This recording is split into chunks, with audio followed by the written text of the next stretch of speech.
Well, Boyd, it is a pleasure to be here with you. You're kind of, I don't really have a boss, but if I did, I guess it would be you. You probably really don't have a boss, Jimmy. I'm not the best employee. I'm more of the let him just stay out of his way and let him do his thing kind of guy. But so, Boyd, this is a podcast obviously about exceptional people, and something I've watched you do since my first day in real estate. You were already with Keller Williams, but you are the principal owner of the three of the biggest offices of any brokerage here in Utah, but of the Keller Williams, and has grown it to be the #1 real estate company in all of Utah.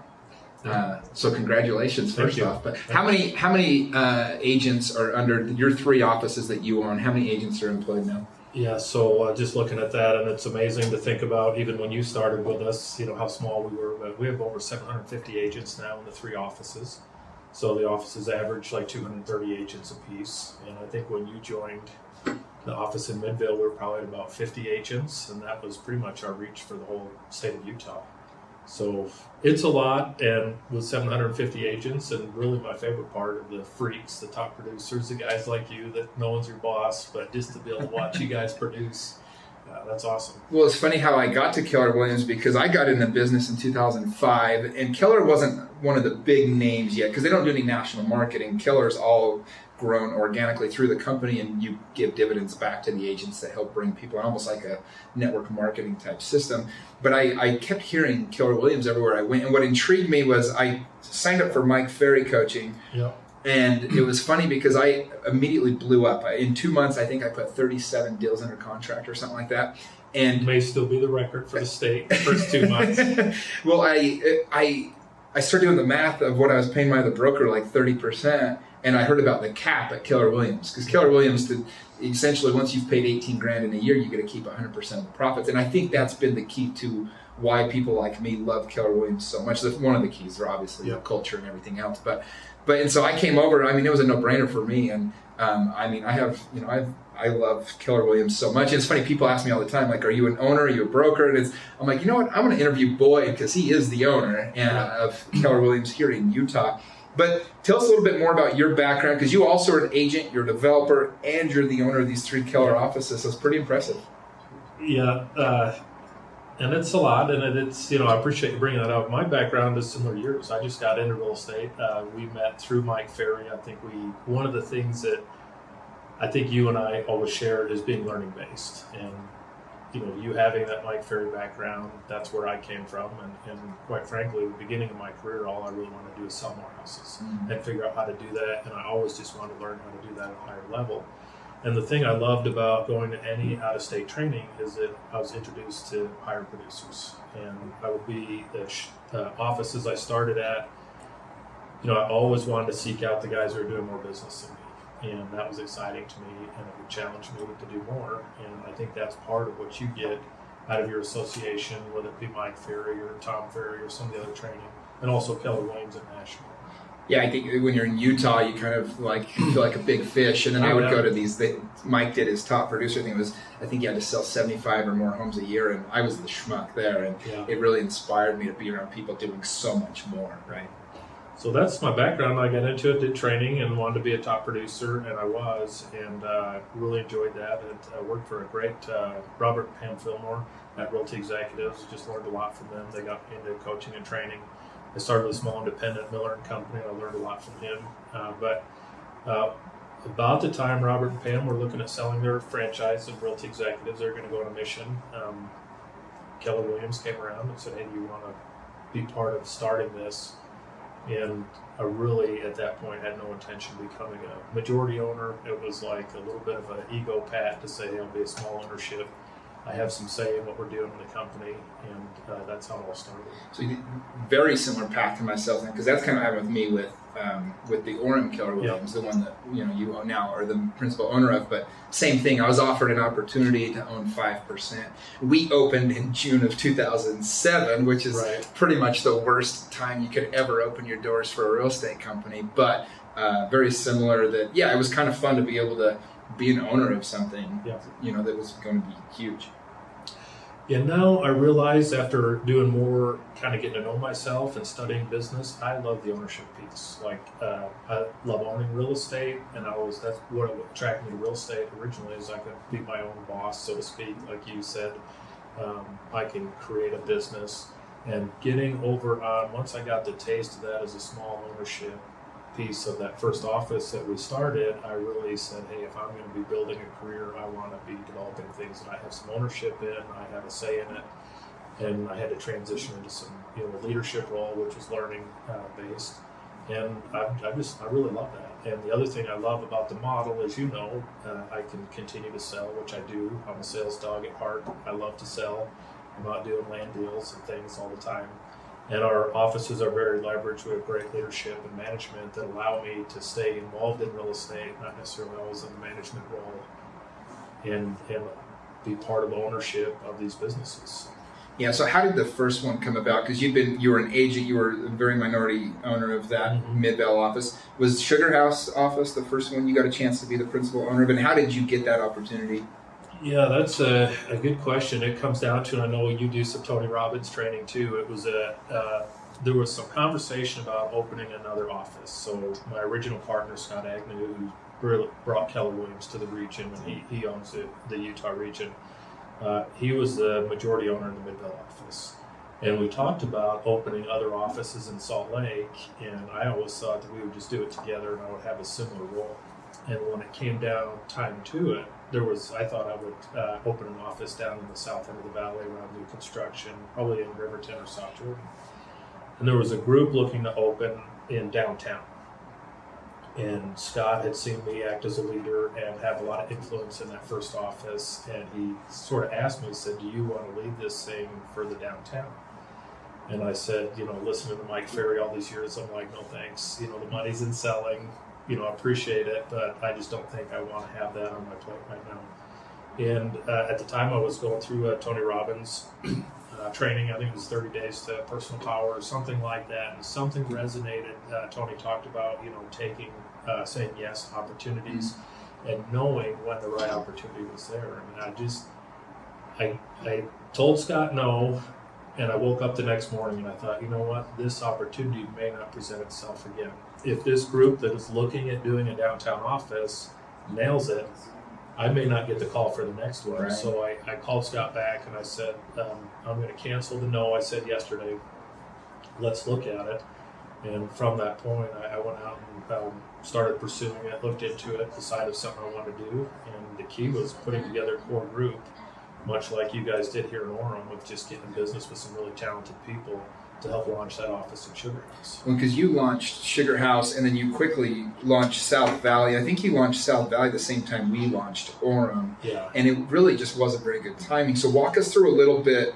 I mean, you opened when did you open your doors for Sugarhouse in South Valley? So Sugarhouse, Midvale was very successful. Yep. And I thought, well, this is easy, so we'll go and do that. And Sugarhouse, we opened right at the beginning of 2006. So the market was red hot. And like I said, we had a great group of that core ownership, high-producing guys, high-influence guys that really I still am proud to be in business with. They're just great partners, guys and gals. And we were profitable the first month. So what does that tell me? Gives me false confidence. As many of these as I can get my hands on. I've arrived. I know what I'm doing, and this is easy. So that first year, we had a lot of production. We grew from about 25 agents up to 100 agents. And like I said, we were profitable the first year. So I had this false bravado led by the market and some of our hard work. But so, when the opportunity to open South Valley came up, it was by the time we got our group together, it was 2008, almost the same time you guys opened Orem. I think we opened our doors August of 2008. You opened probably June or July. And so whatever the official date of the real estate crash was at that time, it was within about 60 days of us opening our doors. So I certainly learned more on that one, and it was a lot harder. But how long did it take you to get profitable on the South Valley office? I think we probably glimpsed a little bit of profit in the first year before we realized, how deep the recession was and how much the market was shifting to the short sales and foreclosures and stuff. Yeah. And to be completely transparent on that one, it's been a rocky road. The first 3 or 4 years of being in business was not near as profitable as the other offices.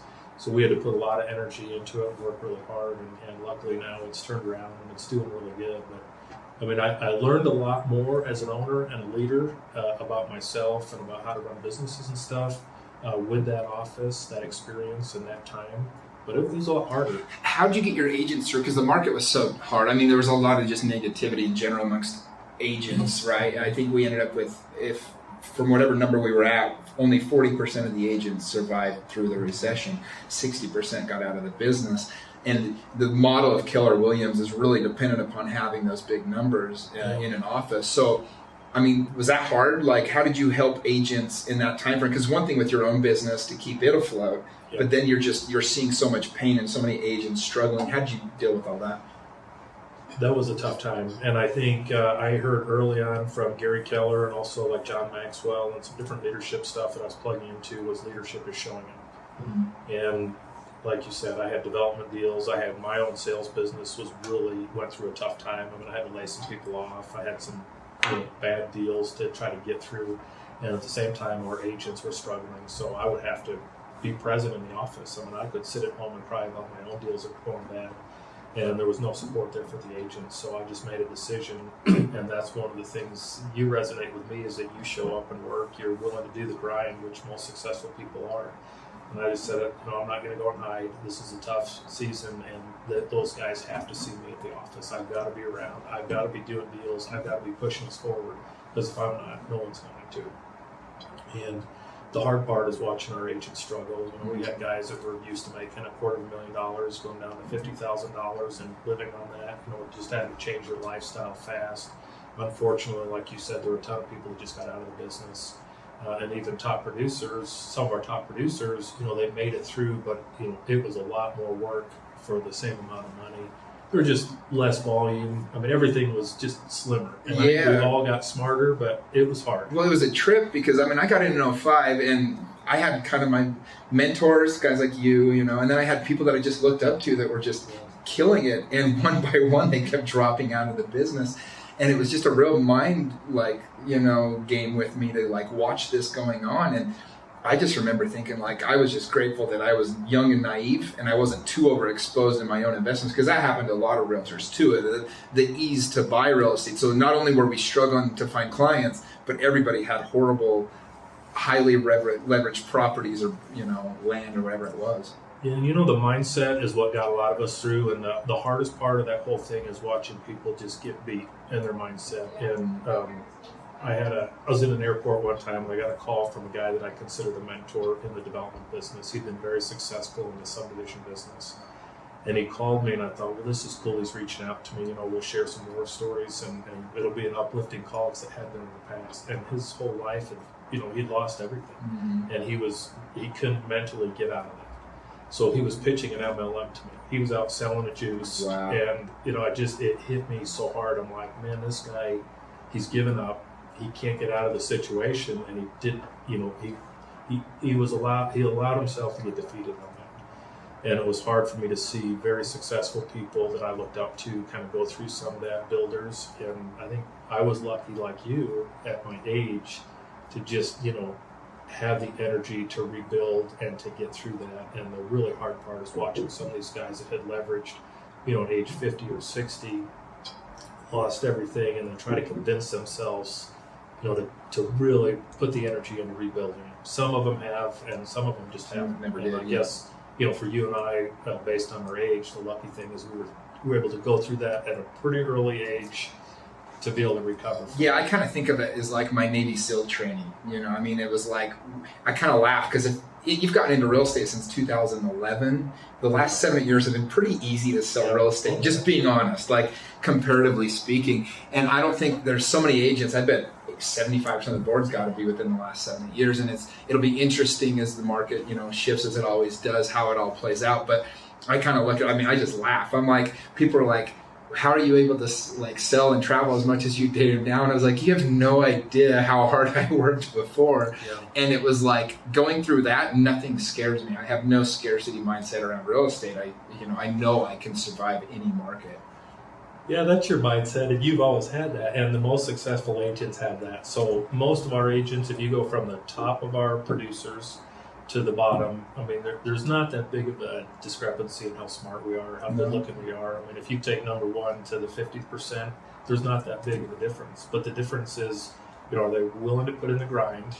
Are they learning based? And what's their desire? I mean, do they want this thing?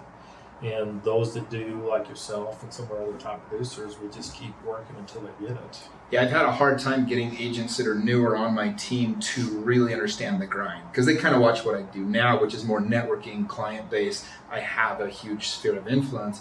But when I started out, I mean, I knew 12 people, that were of the age to buy a home. And I think that can be hard for the new agent to like not seeing me grinding like I did, and they want now what I'm doing now, but they didn't go through the 8-10 years of hell. And no one sees that. And that was a sucker punch for me when I started, is I saw the top producers in my office weren't working as hard as me. And I was out working them, and they were getting more success. But what I didn't know the 20 years that they had put in to build that sphere of influence and to give good service.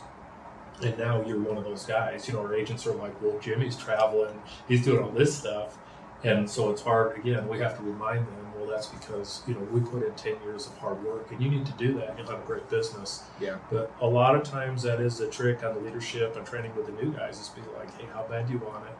I love, like, one of my favorite partners ever, Charlotte Thomas, and she's just a hard worker. She was, at one point, she's the highest producing real estate agent in the state of Utah during the foreclosure during era. the downturn, yeah. She sold 365 units in 1 year. So we were writing her commission checks. Every day we were open, we were writing her like 2 commission checks. It's pretty impressive. And so I'd have guys come in my office and say, boy, tell me how to be successful. And I'm like, well, beat Charlotte to the office in the morning, and then don't leave until after she leaves at night. And I guarantee if you do that for like a year or two, you'll have whatever you want. Yeah. Well, what else do you have? It's like, well, one of my favorite sayings is, you can't have what I have because you're not willing to do what I did. Yeah. Or, Tony Robbins says it. He's like, people come up to him all the time and they're like, I want to have your life. I want to do what you're doing. And he goes, do you understand? I built this mother effer. He's like, this didn't just happen. Like, I built this. You have to go out and do this. But you taught me a couple really good lessons that you probably don't even remember. One of which was the first time I ever was thinking about hiring an assistant. I went and I talked to you about it because you had a very sharp assistant. And I said, how much do you pay her? How does it work? And you really sat down and explained to me. And at the time, I think you were paying her, and this was like, everyone else was paying them $12-14 an hour in the office. And like, you were paying her a very good salary, And I remember hearing the number and just being like, oh my gosh, like I could never. But I took the gamble and I hired, my best friend, paying him a similar amount, Chris, and 12 years later, he's worked out pretty good. He's the key to my entire business. He's the reason why I'm able to do what I do, because he's so sharp, and he's more of a partner now, so he makes a very great income working with me. So it's worked out well for both of us. But I remember that leap, and just that my mindset couldn't even fathom what you had told me you were paying your assistant. And I just remember thinking, like, if I want to grow a business like he does, there's things I need to do. And you told me, hire the sharpest person you can find and take care of them. Yeah. And so that was the first lesson. Another lesson was kind of funny. When the downturn happened, I think if you were to pinpoint the day the real estate market crashed, was like August 2007. I'm pretty sure it was like August 10th. I've tried to narrow the exact day. And shortly thereafter, the Indians were playing the Yankees in the playoffs. Oh, okay. And you're from New York. Well, you got us back last year, so it's fair, right? So you're from New York, or that area, Connecticut, right? I grew up in Pennsylvania. Okay. Yankee Stadium was the closest ballpark we had growing up. Yeah. And I remember you called me up, and because the Yankees are playing the playoffs, and I had no money. I mean, the market had crashed. We all were in trouble, right? And you said, hey, we need to go to this game together. And it was my birthday weekend. And I was like, you know what, you're right. And so we go out, and you told me, you're like, I think I can get us some pretty good seats. It's going to cost a little, but nothing crazy. And at the time, I think the most I'd ever paid for a ticket in my life was probably $50. And so I'm thinking like, $200, $100 or whatever. And I got a second row tickets behind the dugout. And it was game 4 of the playoffs. The Indians win. They were going to be knocking the Yankees out. And I opened it up, and I couldn't believe how good the seats were. And then I saw what we paid, and it was $1,000 a ticket, which now you'd pay 8 times that to sit in the same seat. But at the time, no one had money. And I remember my heart sank. And I was like, oh my gosh, it's going to take me months to pay him back $1,000, or I'm just going to have to borrow some money. And But we went, and it was, the Indians won. For me, it was a much better experience than for you, probably. But that was one of the funnest nights of my life. I don't know if you remember. I was all decked out in Indians gear. I remember. I was a little the helmet on, the cape. It was a big hit at Yankee Stadium. Well, I was the only Indians fan in the whole lower bowl because, A, nobody from Cleveland had any money to buy tickets, and B, it was in New York. So it was like... Literally, I remember Paul O'Neill was like 10 rows behind us. I think Bon Jovi was the seat in front of us, and Lorne Michaels was like 4 seats over. And it was just such a fun night. And that was the first time I'd ever really spent money on an experience. And anybody that knows me or follows me knows that I don't really have things. I don't buy stuff, but I will blow money all day long to give experiences and have experiences in my life. And you kind of taught me that. Like, that night was such a memorable night for me, such a fun night. Indians won, and it was just... And I just remember thinking, like, oh my gosh. And it was so motivating. Like, I want this in my life. I want to be able to do this again someday. And so it was really motivating for me in that time. Well, that's cool that you bring that up, because I had a lot of fun with it too. Not as much fun. I think that might have been the last time Roger Clemens pitched in a Yankee uniform. I don't think he was a starting pitcher, but I think they brought him in after the Indians already had a lead. No, I think you're right. I believe it's the last day he ever pitched as a Yankee. So I did love watching him lose, but I did have a lot of fun, and I underestimated your ability, your courage to show. I can't even in go. A cape. I can't even go to games with people if they're cheering against my team now. I don't enjoy it. Like, my buddy Tyler Bennett, we went to Game 6 of the World Series. He's a big Cubs fan, when the Indians were playing 2 years ago, and I it was the only time in my life I'm like, I really don't like Tyler. It's like, we got killed. Like, I think our center fielder dropped a ball and we got beat like 11-3. But I was like, I don't even want him here for Game 7. I refuse to go to Game 7 with you. But yeah, it's so much fun to go experience those things. Yeah, I love doing that with you, and it's funny because you take it to a whole nother level. I've seen on Facebook some of the games you go to in the seats, and now that's my joke. Whenever I go to somewhere, I'm like, "Where's Jimmy?" And I look, there's got to be some girl a couple ahead of me that you're there. So, and I do like that, and that's one of the things I love about being an owner and being involved more in the leadership is just to interact with big thinkers and ballers like yourself and some of our other top producers, because I challenge it. Hey, let's go out and have this lifestyle. And then go do that with your guys. Do it with whether it's your clients, your team, people that are important to you, and have those memorable experiences. I mean, you and I are still talking about a Yankees game probably 12 years. It was 2007, so 11 years ago, yeah. And so kudos to you for picking that up and doing it. Well, one of the key points of my life motto is to help people be an example of living an extraordinary life. Yeah. It matters to me. I think that too many people put off the things that really they want to do with their lives, and I just want to inspire people to go out and do those things. And I didn't have the money, but guess what it did? It forced me to go back to work and earn the money. And in the process, like 2007, 8, 9, I didn't make that much money, but what I did is set up my business. And I always joke, people's like, they say like, well, is there somebody that you like really depend on or look up to for all the things that you do now? And I said, yeah, Jimmy in his 20s. It's like, but I built that because I was forced to, and I want to have those experiences like that. I think we both got a little bit of that influence from Mike Ferry. I mean, he talked about, nice things are nice.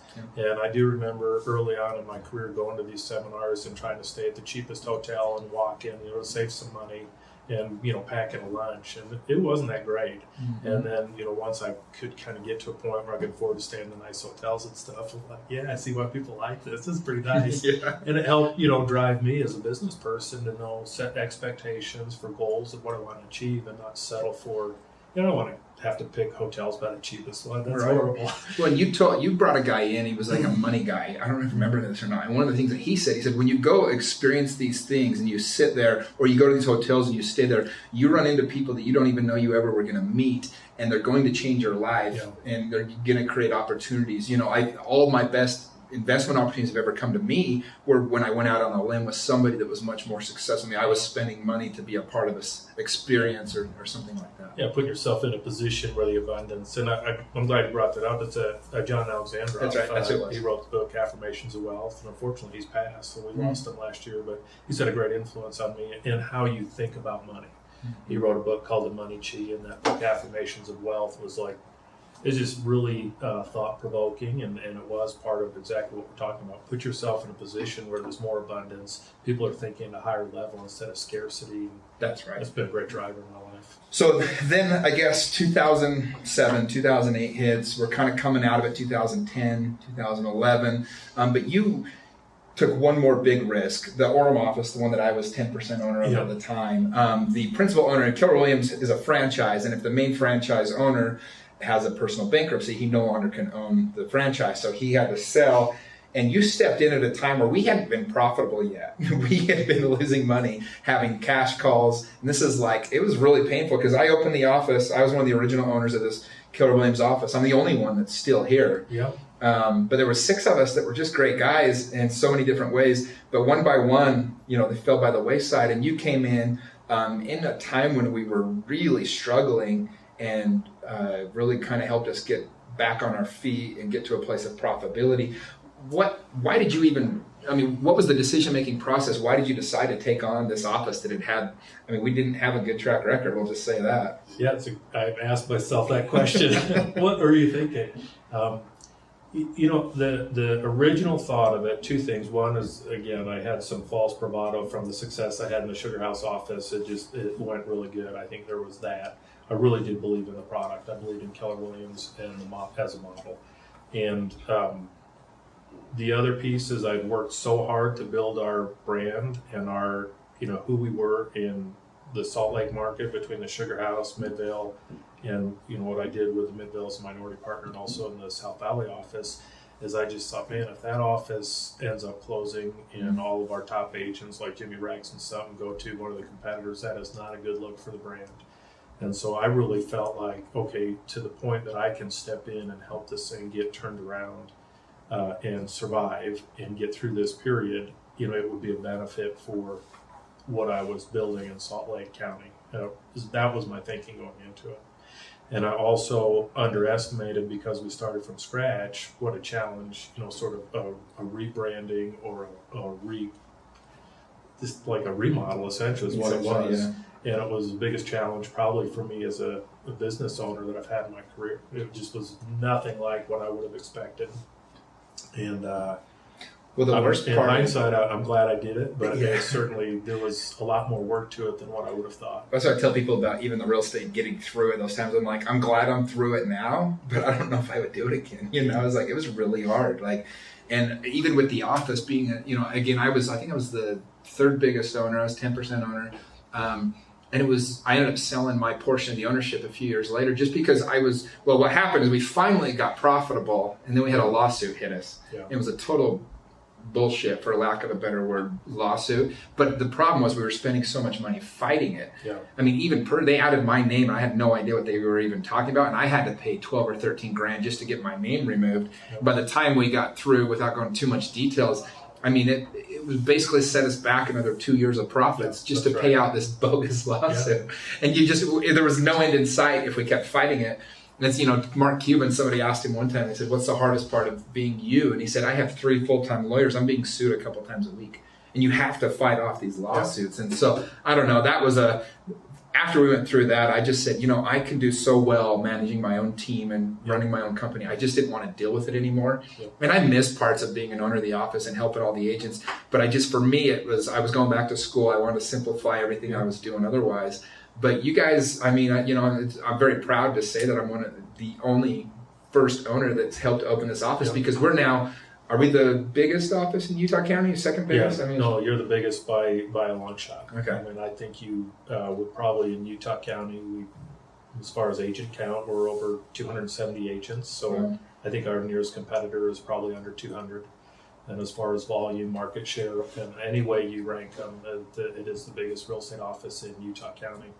And you were a big part of that. And well, it's fun because we have the tree, we have the tree that pays us out each month, and I get a big check every month, not being an owner. I actually have made more money from the profit share the last year and a half than I ever made as an owner. Yeah, because, I help bring a lot of the influencers here that are still here, and they're really done a great job of building the influence of the office. But yeah, it's fun for me. Keller Williams, for those that aren't familiar with Gary Keller, there's the book, The One Thing, and a couple other books that he's written, The Millionaire Real Estate Agent, and he's just Gary Keller. So I met Gary in an airport once and couldn't have been a nicer, more humble guy. I'm just going to go ahead and throw this out there. But I met the owner of RE/MAX a couple of years ago. They were recruiting me really hard. They wanted me to set up a big RE/MAX office here in Utah County, and they flew me down to their convention. and I had lunch with the guy. Did I ever tell you about this experience? No. And so I met Gary Keller. Gary Keller is like such a good human, like just a guy that you're proud to be in business with. And not to throw Remax under the bus, but I was actually looking at it pretty serious because Remax is big, It's got the big.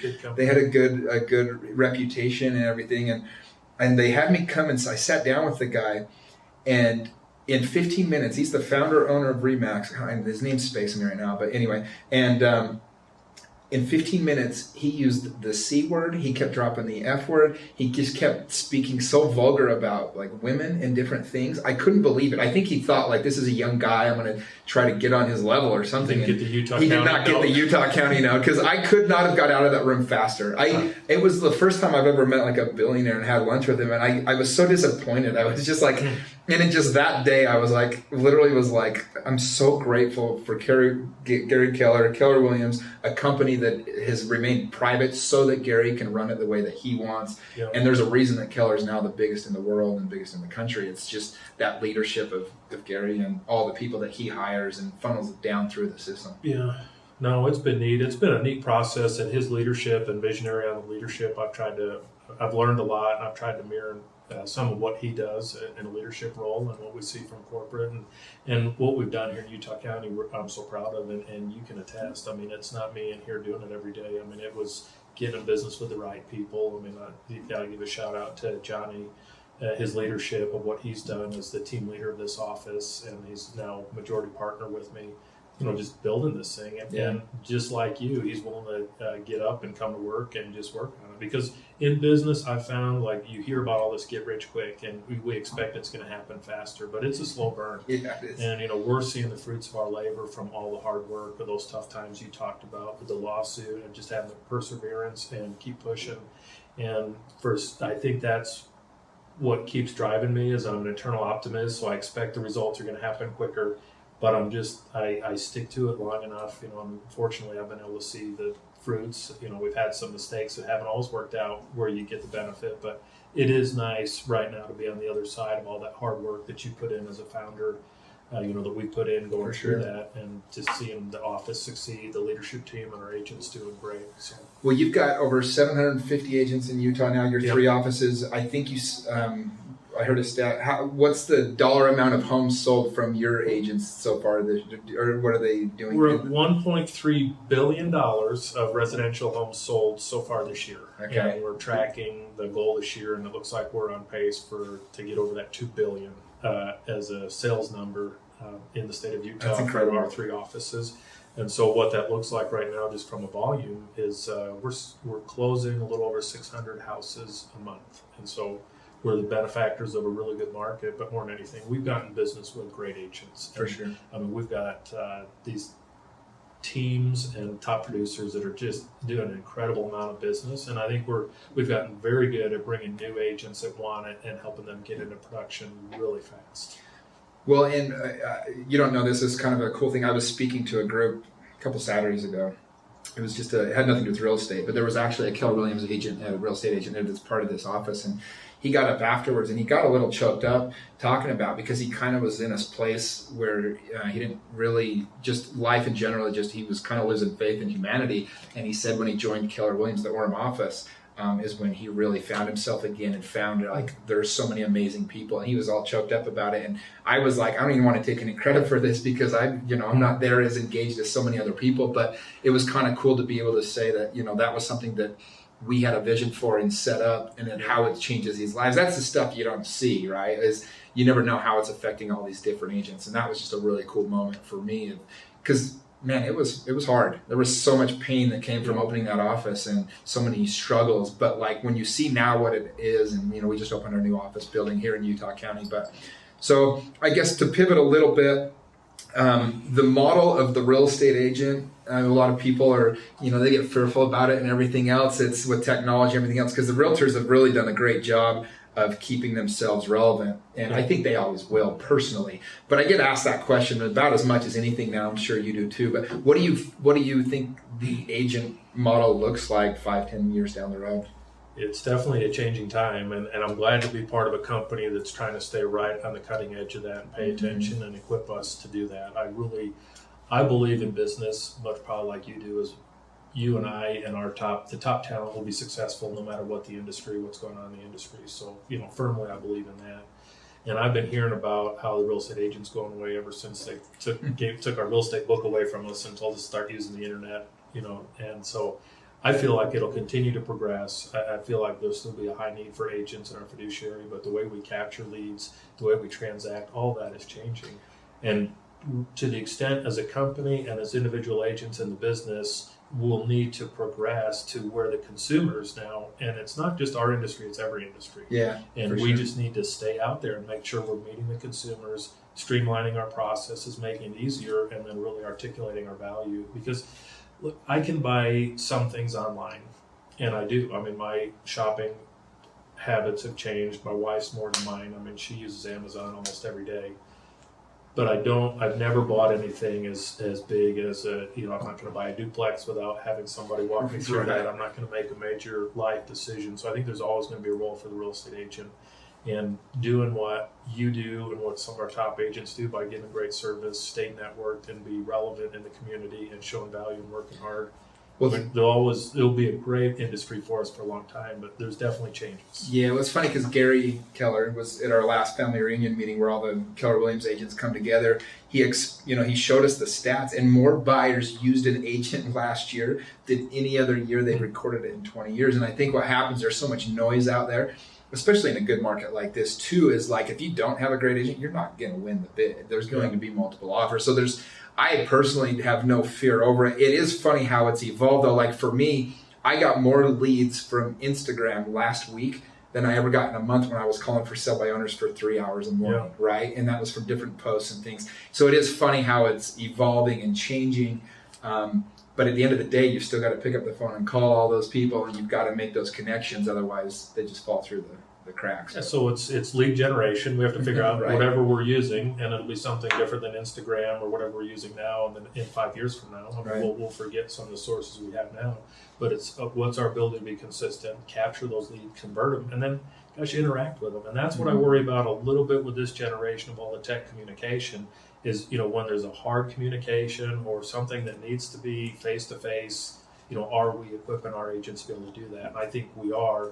And that's a warning to everyone in the real estate industry. If you become too reliant on tech, there's a moment where you're going to earn your money by being face to face with somebody and help them through a tough decision. Well, I always joke, like the reason why my business has been so well the last few years is I'm kind of perfectly designed that I learned to pick up the phone, knock doors without a phone on my mission for 2 years. Yeah. Then I learned how to scramble on the phones for 7-8 years. And now I'm young enough that I still get all the tech. And so it's like, because picking up the phone and making that tough call, a client will appreciate that over almost anything else you have to do. And that is the part that you're right, that maybe is getting lost with all the technology. And I think the great thing that I want to embrace with the technology is it allows us to be more efficient. I mean, I'll pick on you as an example, but most of our top producers are able to do more business, more volume because of the advancements in technology, how we use digital signatures, how we can stay communicated with our smartphone, how we can have a bigger reach with our social network than we ever could have before, and so that they can do a higher volume, build bigger businesses. I mean, I see what you do when you're traveling all over the world,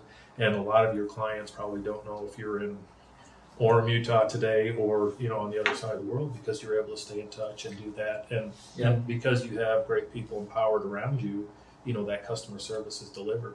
And I think for agents in our industry, just embrace it for what's good about it, take advantage of it, and I think that gives us a bright future. I agree. It's allowed me to do everything I've ever wanted to do and travel and do all these things. And I've sold homes probably standing in 15 to 20 different countries now, where I remember I had a specific deal. I was in South Africa 2 summers ago, and it was like middle of the night. And a close friend of mine, Dave Bateman, was buying a house up in Traverse Mountain, $1 million house.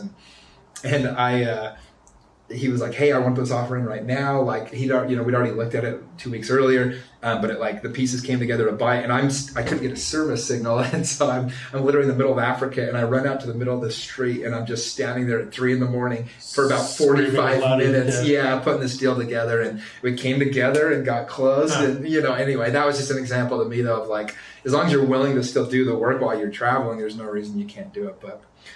Well, one thing I've watched you do, last thing, and I want to kind of cover with you is you've been able to build for the long term, both with your own personal and investments and the companies you've built and everything else. What advice do you have somebody that's just like, I want to start building a portfolio. I want to start building a business/real estate portfolio. What kind of pieces of advice do you have for them?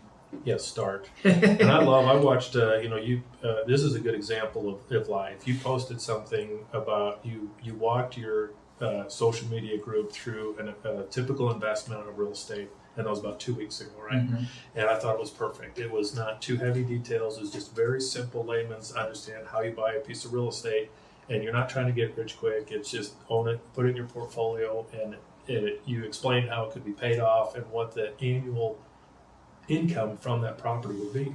And most of the comments were, great job, Jimmy, so forth. And about 5 down, I saw a comment from someone's like, well, you forgot about the trash removal and the repairs and all this. And that's the way life is. There's a lot of guys sitting on the sidelines saying, well, wait a minute, not everything is covered on this deal. There's risks out there. And, if we allow that to freeze us, then we're never going to do anything. So the first real estate property I bought, it was imperfect as hell. I mean, it was terrible. However, 15 years later, I wish I bought 5 on that day. I mean, it was a little duplex in Sandy for $115,000. Wow. It took everything I could to get into it. I thought I was this is a major investment. And, over the years, it's been a great investment. I can't touch anything like that now. Yeah. And as scary as that was, the deal was I took a step, and it was the step in the right direction. We can always figure stuff out as we go. So in starting a business, whether you're hiring someone, I think you brought up a nice point. Don't be a cheapskate in people. Go find good talent and invest in that talent. And if you're building a business, your ability to develop people will be your ability to develop a business. Otherwise, you just have a job. And if you can't develop people to build that business, then you're just working every day. And so I think my advice, if you want to get into real estate, build a career, build a business, start doing stuff, take action. It doesn't have to be a perfect hire, but make that first hire. And hopefully you find some talent and develop them. And if you're going to buy something. And the other advice, have a plan. Go write a 5-year plan, write a 20-year plan, and go work towards it. Because my first 5-year plan scared the crap out of me. And after 2 years, I'm like, oh, this is nothing. I got this. And you can always adjust it. I think people get so scared of declaring what their goal is because they can't change it. And I've also made plans that were way over my skis and I never got there. And I'm like, well, that was still helpful in the process, but I had that plan and it helped get me up in the morning. Yeah, my brother Dale texted me the other day. There's a picture of his vision board we made back in like 2009, 2010. And we were just laughing because he's like, I can't believe how small I used to think. And in that time frame, those were scary goals, right? But by having something to look forward to in those big goals, you grow as a person. And I always say, like, achieving the goal, the fulfillment doesn't come in getting the goal. The fulfillment comes in who you have to become in order to achieve the goal. It is the fulfillment of getting it. It's been fun watching you keep knocking those off. And in our agents, that has been the shift in ownership, is how much I've been able to shift from just a top producer mindset, me, to thinking about really sharing the success and watching our agents succeed, and guys like Dale or say, okay, this was out of my reach 5 years ago and now I'm killing it. And I remember as an early in real estate, like my second year, with all the guys around the coffee cooler talking about deals we weren't doing, I'm like, if I could get to $100,000, I will have arrived. I'll basically retire. It'll be everything. And what happened is, once I got to that point, you're right. I just become a more credible real estate agent, a little smarter business person, and I was, hungry to go do the next level. I'm glad I didn't quit. Yeah. Well, you've got the reward of being able to watch so many of the agents have so much success now, as the market's been really good for the last 6, 7, 8 years, because that really is the payoff that we get for all those years of, straight just struggle and, really fighting to get through that bad market. I think, Jimmy, the most rewarding part of being an owner is to see that success. And I'm just so proud of that, because I originally wanted to have a tribe of guys that were thinking bigger and doing more and would push me to do more production. And one of the goals I set out when we first opened Sugarhouse was to be in business with 25 millionaire real estate agents. At the time I don't know that there was anyone in the state that was making $1 million. No, I don't think so. And, that seemed like a really lofty goal, and now it's amazing. Like in our group, I call it the Freaks group, and they're the top 20 in our company average over 750,000 GCI, which is a pretty good number. And we have, I believe this year, there'll be more than 5 of you guys, over 1 million GCI. And, the bar just keeps getting raised higher and higher within the company. I mean, there are teams, Yeah, no, well, 2 years ago, I was the first one in this office to ever hit it. Yeah. And this year, I think I'm like, there's 3 or 4 other agents right there, and so there's going to be, it's just fun for all of us. It's fun to be part of that, but it's just, that is like, to me, the greatest pride is to say, if I can keep throwing the hat up to a little bit higher bar and showing a good example, and guys want to do that.